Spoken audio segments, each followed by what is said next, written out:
karena diracun oleh seorang perempuan Yahudi di Khaybar yang seluruh keluarganya dibunuh oleh Muhammad. Nabi Muhammad itu 3 hari baru dikubur. Nabi meninggal pada detik pertama belum dikubur. 1 jam dari sekarang. Allahu Akbar. Allahu Akbar. 1 jam. Shalom Bapak Ibu dan saudara-saudara yang dikasihi Tuhan Yesus Kristus.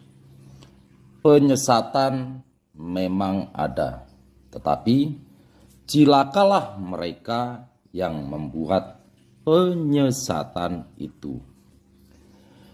Iblis hadir menyerupai domba, tetapi oleh hikmat dan kasih karunia Roh Kudus yang menyertai kita, dari buahnya lah kita boleh mengerti dari pengajaran-pengajaran yang diberikan kepada setiap orang. Kita simak setiap video yang ada dengan membuka hati, membuka mata, dan membuka telinga, supaya kita beroleh pengajaran dan pembelajaran dari setiap apa yang boleh kita simak.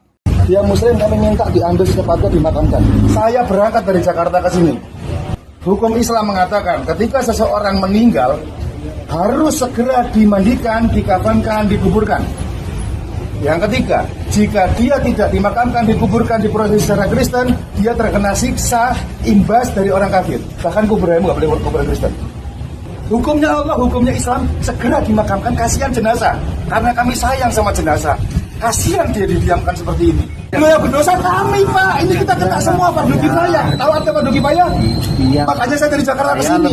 Saya Hani Kristianto 1 jam 1 nggak diambil. Saya siap mati di sini. Saya pastikan itu. 1 jam dari sekarang. Allahu Akbar. Allahu Akbar. 1 jam. Siap mati di sini untuk mengambil jenazah saudara saya. Ya. 1 jam dari sekarang. Nabi Muhammad itu 3 hari baru dikubur. Nabi meninggal pada detik pertama belum dikubur. Tidak ada seorang pun yang ngurusi mengkafani Kanjeng Nabi, hanya berdua, Abbas dengan Siti Sayyidina Ali berdua. Sampai 3 hari. Nabi Muhammad itu 3 hari baru dikubur. Andai kan di sini saya mati, santri saya berebut pondok ini, Awab sama Jain berdua mengkafani saya. Ngenes kan? Di mana mereka? Rapat di Sakifah Bani Sa'idah. Ada apa? Memilih khalifah. Saya ingin mengatakan yang jujur sajalah. Ketika Nabi meninggal dunia pada detik pertama itu sudah pecah kongsi.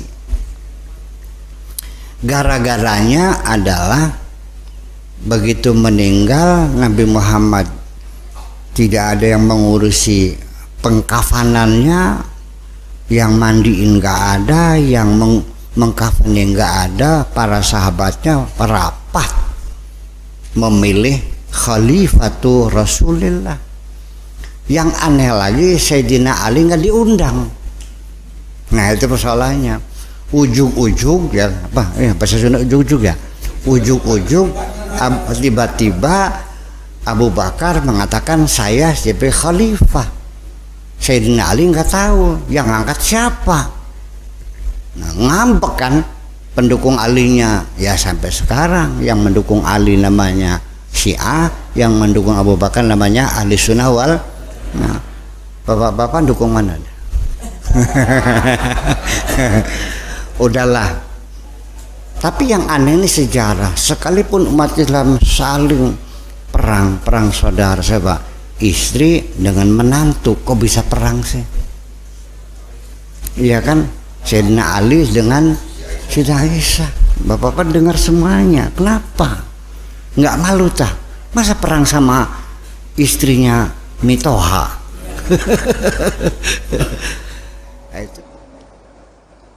Ada rencana dari sekelompok mereka akan membunuh Sayyidina Ali. Ya, dikedor pintunya, dihalang-halangi oleh istrinya Sayyidina Ali. Siapa namanya? Fatimah. Siti Fatimah. Ditahan, didobrak, sampai akhirnya lepaslah grendelnya, dan Siti Fatimah ada di balik pintu, digencet sama pintu sampai mati, diinjak-injak semuanya itu. Dalam keadaan yang sangat genting sekali, perpecahan di antara mereka itu mengerikan. Kayak kita ini kayak zaman Gestapo dulu lah. Ya, mengerikan sekali. Meninggal dunia. Tidak ada seorang pun yang takziah. Dikafani sendiri, dikubur malam-malam. Orang ketakutan semua.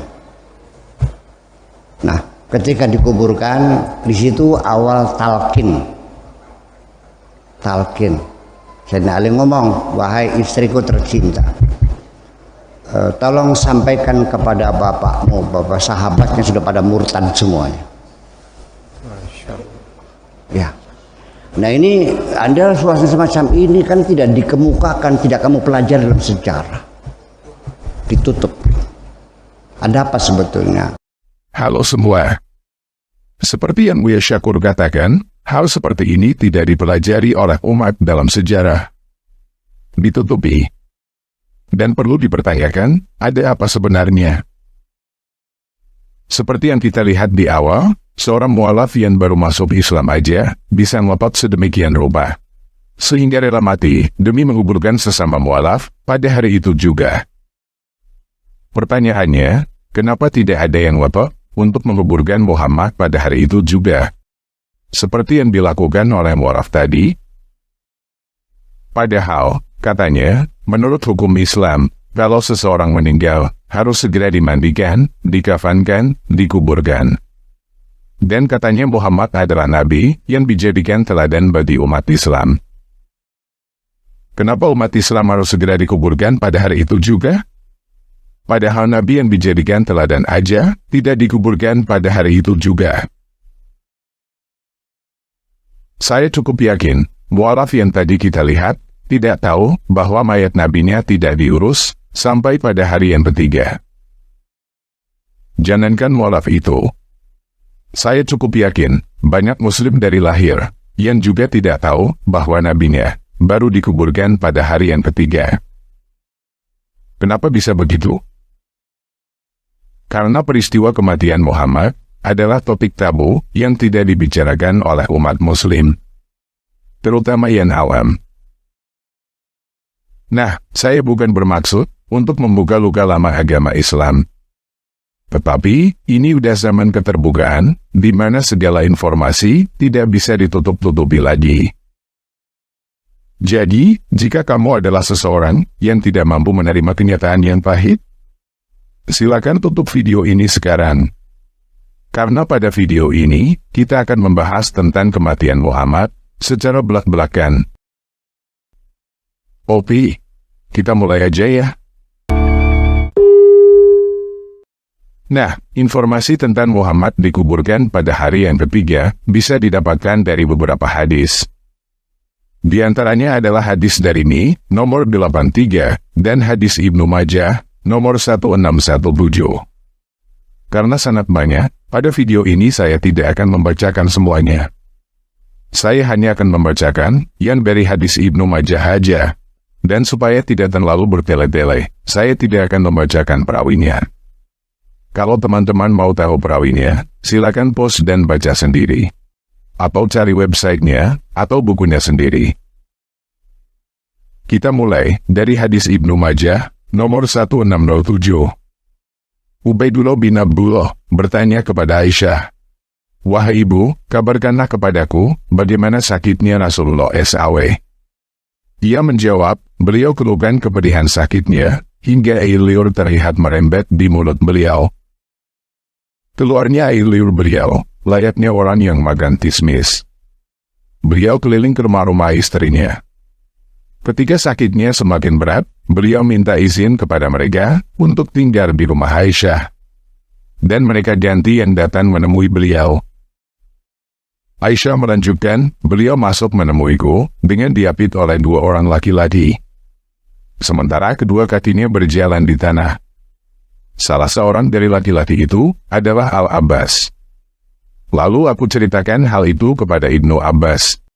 Lalu ia berkata, apakah kamu tahu siapa laki-laki yang tidak disebut oleh Aisyah itu?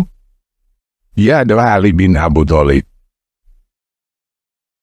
Nah, jika kita perhatikan benar-benar, sebenarnya bibit kebencian Aisyah kepada Ali bin Abu Thalib sudah ada sejak Muhammad belum meninggal. Buat teman-teman yang belum tahu, atau mungkin lupa, Aisyah adalah istri yang dinikahi pada usia 6 tahun dan digauli pada usia 9 tahun oleh Muhammad. Dia adalah anak perempuan dari Abu Bakar, yang kemudian menjadi khalifah pertama, yang memegang atau mewarisi semua kekuasaan Muhammad. Sedangkan Ali bin Abu Thalib adalah sepupu Muhammad dan juga menantunya. Karena dia menikah dengan anak perempuan Muhammad yang bernama Fatimah. Menurut catatan sejarah Islam yang ditutupi, setelah kematian Muhammad, Abu Bakar membunuh Fatimah beserta anak yang dikandungnya. Artinya, Abu Bakar membunuh cucu Muhammad yang masih di dalam kandungan, dan memaksa Ali bin Abu Thalib untuk mengakui kekhalifahan Abu Bakar. Tetapi seperti yang dikatakan oleh Buya Syakur, hal ini tidak dibicarakan oleh para ulama karena dianggap tabu, bahkan dianggap fitnah. Yang mereka katakan kepada umat Islam yang awam adalah Ali bin Abu Thalib mengakui kekhalifahan Abu Bakar dengan sukarela, tanpa paksaan. Nah, kita tidak akan membahas tentang hal ini lebih lanjut, karena kita sudah membahasnya pada video lain. Kalau teman-teman mau mengetahui lebih lanjut, silakan cari video yang membahas sejarah perpecahan Syiah dan Sunni di channel Pen Paradi. Setelah video ini selesai. Selain kontroversi antara kelompok Ali bin Abu Thalib Fatimah dengan kelompok Abu Bakar Aisyah, ada 2 kontroversi lagi yang juga sudah kita bahas pada video-video lain. Kontroversi yang pertama adalah Muhammad mati karena diracun oleh seorang perempuan Yahudi di Khaybar yang seluruh keluarganya dibunuh oleh Muhammad. Hal ini sudah saya bahas di beberapa video lain. Tetapi yang belum saya bahas adalah ada desas-desus bahwa sebenarnya Muhammad mati karena diracun oleh Aisyah yang berkomplotan dengan istri Muhammad lain yang bernama Hafsyah. Hafsyah adalah anak perempuan dari Umar bin Khattab yang kemudian menjadi khalifah kedua setelah Abu Bakar meninggal. Kita tidak perlu menjadi seorang jenius untuk tahu bahwa desas-desus ini berasal dari Syiah dan pasti dibantah oleh Sunni.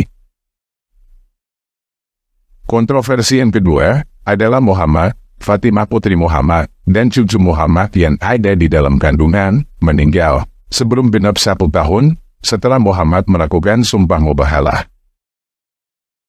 Sumpah mubahalah adalah meminta kepada Allah supaya melaknat orang yang bersumpah jika orang itu berdusta. Yang hadir untuk ikut melakukan sumpah mubahalah bersama Muhammad adalah Ali dan Fatimah yang sedang hamil, juga kedua cucu Muhammad yang bernama Hasan dan Husain. Hasilnya, Muhammad mengalami azab sakratul maut yang sangat pedih. Fatimah dan cucu Muhammad yang masih dalam kandungan juga mati mengenaskan sebelum 1 tahun semenjak sumpah mubahalah itu.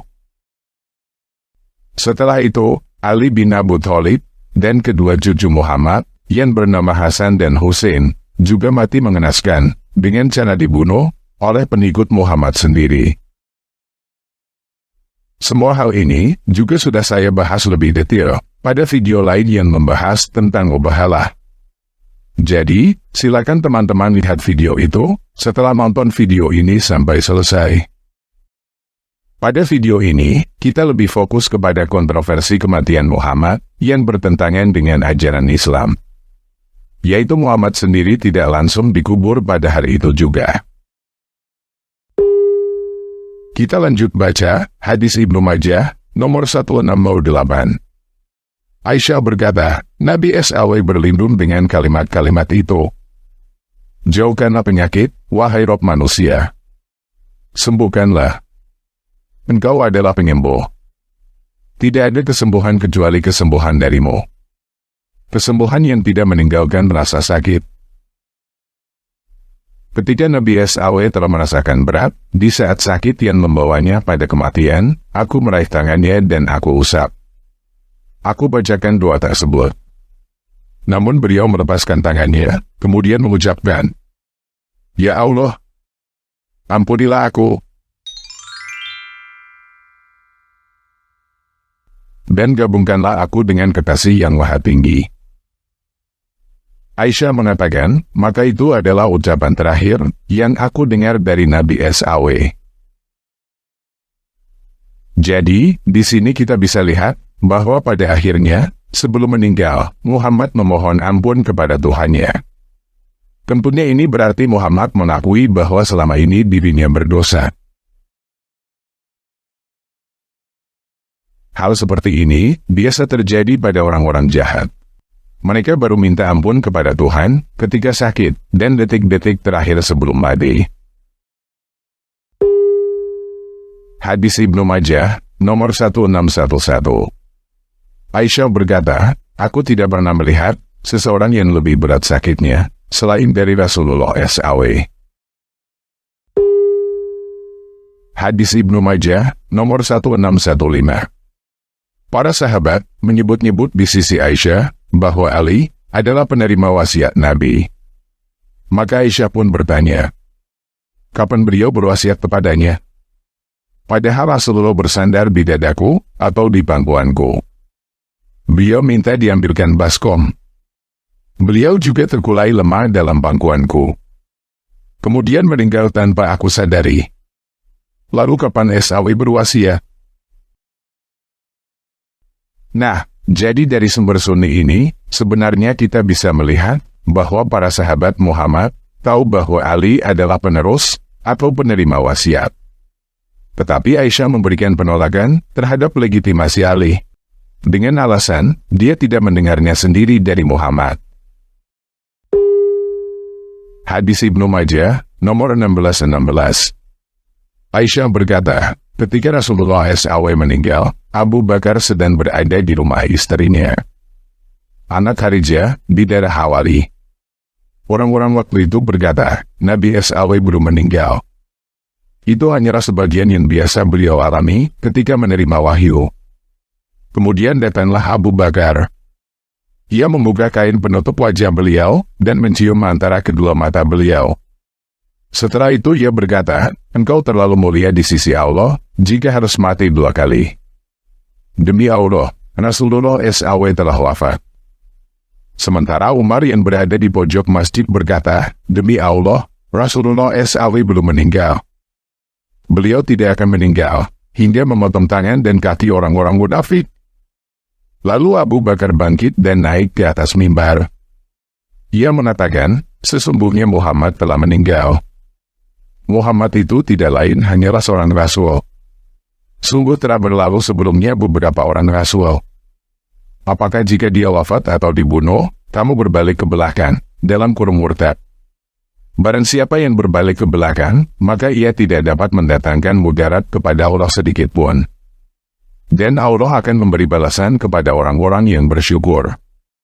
Umar pun berkata, sungguh, seakan-akan aku belum pernah membaca ayat ini, kecuali hari ini. Hadis Ibnu Majah, nomor 1617. Ketika para sahabat akan membuatkan lubang untuk Rasulullah SAW, mereka menutus seseorang menemui Abu Ubaidah ibn Jarrah. Dia adalah orang yang membuat lubang bagi penduduk Mekah. Sementara yang lain mengirim utusan menemui Abu Talhah. Dia adalah orang yang membuat lubang bagi penduduk Madinah, tetapi dengan model yang lahat. Lalu, mereka mengutus untuk menjemput keduanya. Para sahabat berkata, ya Allah, berilah mana yang lebih baik bagi Rasulmu. Akhirnya mereka dapat menemukan Abu Talhah dan membawanya. Sementara Abu Ubaidah tidak ditemukan. Kemudian Abu Talhah membuatkan lubang untuk Rasulullah SAW. Ibnu Abbas berkata, ketika persiapan untuk Rasulullah telah selesai pada hari Selasa, beliau diletakkan di atas kasur dalam rumahnya. Kemudian, orang-orang masuk sekelompok demi sekelompok, mensolati jenazah Rasulullah Sallallahu Alaihi Wasallam. Setelah mereka selesai, para sahabat mempersilahkan kaum wanita untuk masuk sholat. Setelah selesai, mereka mempersilahkan anak-anak. Dan tidak ada seorang pun yang menjadi imam bagi orang-orang ketika mensolati Rasulullah Sallallahu Alaihi Wasallam. Kaum muslimin berselisih di mana lubang Rasulullah akan digali. Sebagian mengatakan, sebaiknya beliau dikubur dalam masjidnya. Sebagian yang lain berkata, sebaiknya beliau dikubur bersama para sahabatnya. Lalu Abu Bakar berkata, aku pernah mendengar Rasulullah Sallallahu Alaihi Wasallam bersabda, tidak ada seorang nabi yang meninggal, kecuali dikuburkan pada tempat dia meninggal. Ibnu Abbas berkata, Rasulullah Sallallahu Alaihi Wasallam yang beliau wafat di atasnya, diangkat, lalu mereka membuat lubang. Setelah itu Nabi Sallallahu Alaihi Wasallam dikuburkan pada tengah malam, di malam Rabu. Sementara yang turun ke kuburan beliau adalah Ali bin Abu Thalib, Al-Fadl ibnu Abbas, Kutsam saudaranya, dan Syukran mantan budak Rasulullah Sallallahu Alaihi Wasallam.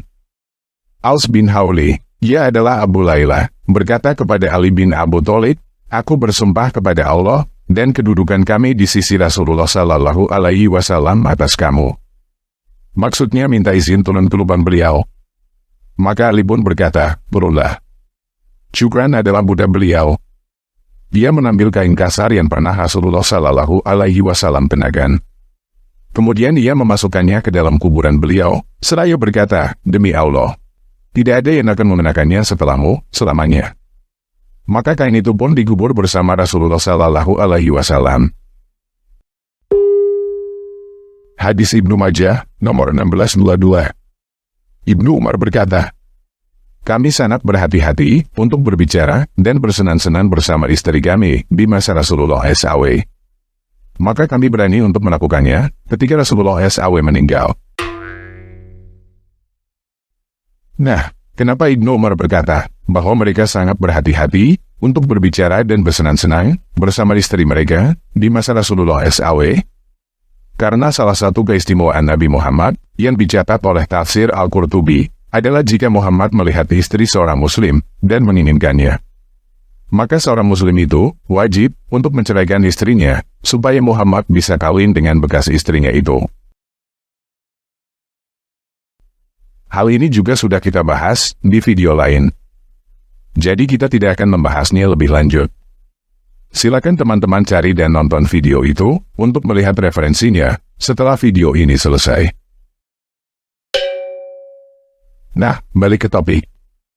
Jadi Muhammad meninggal pada hari Senin, tetapi tidak dikuburkan pada hari itu juga. Dia dikuburkan pada malam Rabu, tengah malam. Senin, Senin malam. Selasa, Selasa malam. Rabu, Rabu malam. 3 hari dibiarkan tidak dikubur. Ini jelas bertentangan dengan ajaran agama Islam.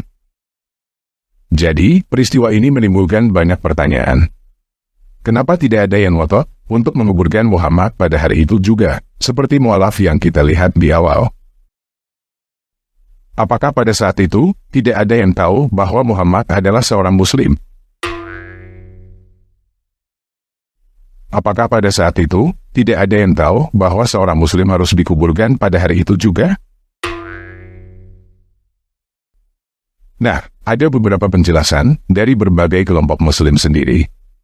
Penjelasan pertama adalah dari kelompok muslim yang menentang bahwa Muhammad dibiarkan tidak dikubur 3 hari. Mereka mempunyai sebutan alasan untuk berkata bahwa hadis yang barusan kita baca adalah hadis palsu. Jadi mereka mulai dari kepercayaan bahwa Muhammad adalah nabi teladan yang berakhlak paling mulia. Nabi yang mulia tidak mungkin dibiarkan tidak dikubur selama 3 hari. Oleh karena itu, menurut hati nurani dan akal sehat mereka, Muhammad pasti dikuburkan pada hari itu juga. Kelompok ini biasanya muslim awam. Mereka tidak punya dasar apapun untuk berkata demikian, selain berdasarkan kepercayaan dan logika mereka sendiri. Kelompok berikutnya adalah kelompok muslim yang sudah sadar bahwa tidak ada dasar untuk berkata bahwa Muhammad dikubur pada hari itu juga. tetapi masih tidak bisa menerima bahwa Muhammad dibiarkan tidak dikubur selama 3 hari. Kelompok ini berkata bahwa Muhammad dikuburkan pada hari Selasa berdasarkan pendapat para ulama. Kenyataannya, memang ada beberapa ulama dan buku-buku yang berpendapat bahwa Muhammad dikuburkan pada hari Selasa. Dengan demikian, Muhammad dikuburkan tidak lebih dari 48 jam setelah kematiannya. Menurut mereka, dikuburkan tidak lebih dari 48 jam masih bisa ditoleransi. Tidak keterlaluan. Oleh karena itu, mereka menerima bahwa Muhammad dikuburkan pada hari Selasa berdasarkan pendapat. Teman-teman yang kritis tentunya mempertanyakan, kenapa berdasarkan pendapat? Kenapa bukan berdasarkan fakta saja?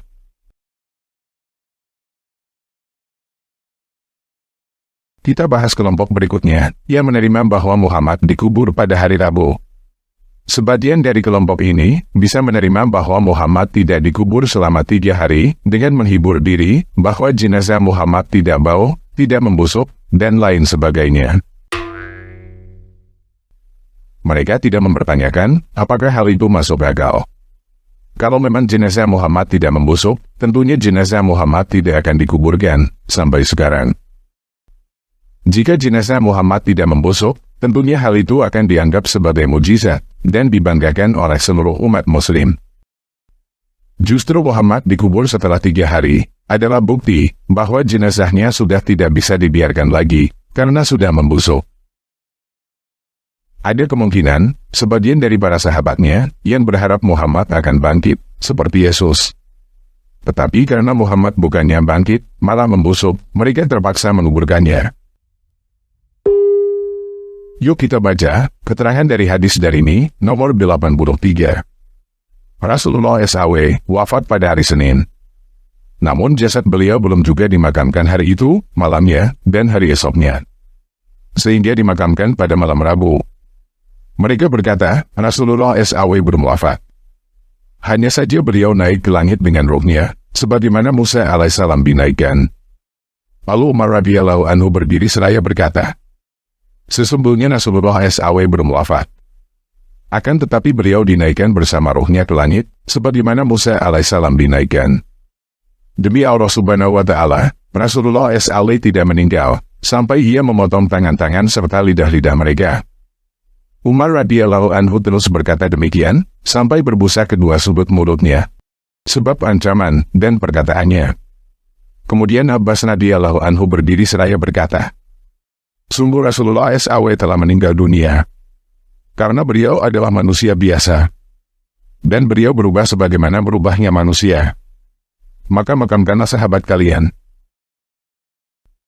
Jadi, Muhammad dikuburkan karena sudah berubah, alias sudah membusuk, seperti manusia biasa. Nah, kelompok yang terakhir adalah kelompok yang belajar dan menerima catatan Islam bahwa Muhammad tidak dikubur selama 3 hari karena para sahabat sibuk merebut kekuasaan yang ditinggalkan Muhammad. Bagi para sahabatnya, mendapatkan kekuasaan Muhammad lebih penting daripada mengurus jenazah Muhammad. Sekarang kita harus membaca bagaimana pendapat para ulama ketika Nabi meninggalnya pada hari Senin tetapi dikuburkan pada hari Rabu. Tidaklah Nabi meninggalnya pada hari Senin kemudian sampai beliau dikuburkan hari Rabu, itu karena saat itu ada satu masalah yang jauh lebih penting untuk segera diselesaikan. Apa itu? Masalah siapa yang menggantikan posisi Nabi untuk menjadi pemimpin bagi kaum mukminin. Makanya ketika para sahabat kemudian tahu mana yang lebih penting dan lebih pokok, maka mereka menyelesaikan yang lebih penting itu. Sampai ketika masalah itu sudah selesai, barulah pengurusan jenazah Rasulullah dimakamkan dan dikebumikan pada waktu hari Rabu. Hal ini membuat saya teringat pada sejarah Maharaja pertama China yang bernama Qin Shi Huang. Sebenarnya Qin Shi Huang mewariskan tahta kepada putranya yang bernama Fusu. Tetapi ketika Qin Shi Huang meninggal, kasihnya yang bernama Cao Cao bersekongkol dengan menteri yang bernama Li Shi dan putra Maharaja lain yang bernama Hu Hai. Mereka tidak mau Fusu menjadi Maharaja menggantikan ayahnya. Jadi, mereka menyembunyikan informasi tentang kematian Maharaja Qin Shi Huang. Lalu, mereka segera membuat Tita Maharaja palsu, supaya Fusu dan para pengikutnya melakukan bunuh diri. Setelah Fusu dan para pengikutnya mati karena bunuh diri, kematian Maharaja Qin Shi Huang diumumkan, dan Huhai diangkat menjadi Maharaja. Jadi, menyembunyikan informasi tentang kematian seseorang untuk merebut warisan, sering terjadi di berbagai belahan dunia. Oleh sebab itu, sangat masuk akal jika Abu Bakar dan Umar bin Khattab tidak ingin ada orang yang tahu bahwa Muhammad sudah meninggal. Sampai mereka mendapatkan legitimasi warisan kekuasaan Muhammad dari semua orang, termasuk dari Ali bin Abu Thalib. Dan tidak heran jika mereka membunuh semua orang yang menentang, termasuk membunuh Fatimah, yang sedang mengandung cucu Muhammad, baru mengumumkan bahwa Muhammad sudah meninggal, dan menguburkannya. Nah, kelompok Muslim yang terakhir ini biasanya dimusuhi oleh kelompok Muslim yang lainnya. Karena kelompok Muslim yang lainnya percaya bahwa Abu Bakar, Umar, dan Utsman adalah para khalifah suci. Berdasarkan catatan Islam, Abu Bakar, Umar, dan Utsman adalah orang-orang yang berperan dalam membukukan Al-Quran. Jika ternyata mereka adalah bajingan keji, tentunya kesucian Al-Quran juga perlu dipertanyakan. Jika mereka berani membunuh putri dan cucu Muhammad demi kepentingan mereka, tentunya ketika membukukan Al-Quran, mereka juga berani menyelipkan kepentingan mereka di dalamnya. Ini adalah konflik antara Islam Sunni dan Islam Syiah, yang masih terus berkepanjangan sampai hari ini. Kelompok Syiah adalah para pendukung Ali, yang berkata bahwa Abu Bakar dan Umar membunuh Fatimah putri Muhammad, dan memaksa Ali mengakui kekuasaan mereka. Selain itu, kelompok Syiah juga berkata bahwa Al-Quran yang ada sekarang ini sudah tidak asli. Berbeda dengan Al-Quran yang diturunkan kepada Muhammad. Sedangkan kelompok Sunni adalah para pendukung Abu Bakar dan Umar, yang berkata bahwa semua yang dikatakan kelompok Syiah adalah fitnah. Mereka berkata bahwa Al-Quran yang ada sekarang ini masih asli, seperti yang diturunkan kepada Muhammad. Dan Ali mengakui kekuasaan mereka dengan sukarela tanpa paksaan. Narasi yang dibangun oleh kelompok Sunni adalah kelompok Syiah menfitnah dan menghina para sahabat Muhammad, padahal mereka sudah menghormati dan toleransi kepada Ali. Selain itu, mereka berkata bahwa kelompok Syiah sudah murtad, keluar dari Islam, karena mereka tidak percaya bahwa Al-Quran masih asli, seperti yang diturunkan kepada Muhammad. Nah, itulah penjelasan kenapa Muhammad dibiarkan tidak dikubur selama 3 hari, menurut catatan Islam. Oke. Saya ucapkan terima kasih telah menonton video ini sampai habis. Dukung terus channel Hati yang Gembira dengan cara like, komen, dan subscribe. Tuhan Yesus Kristus memberkati kita semua. Amin.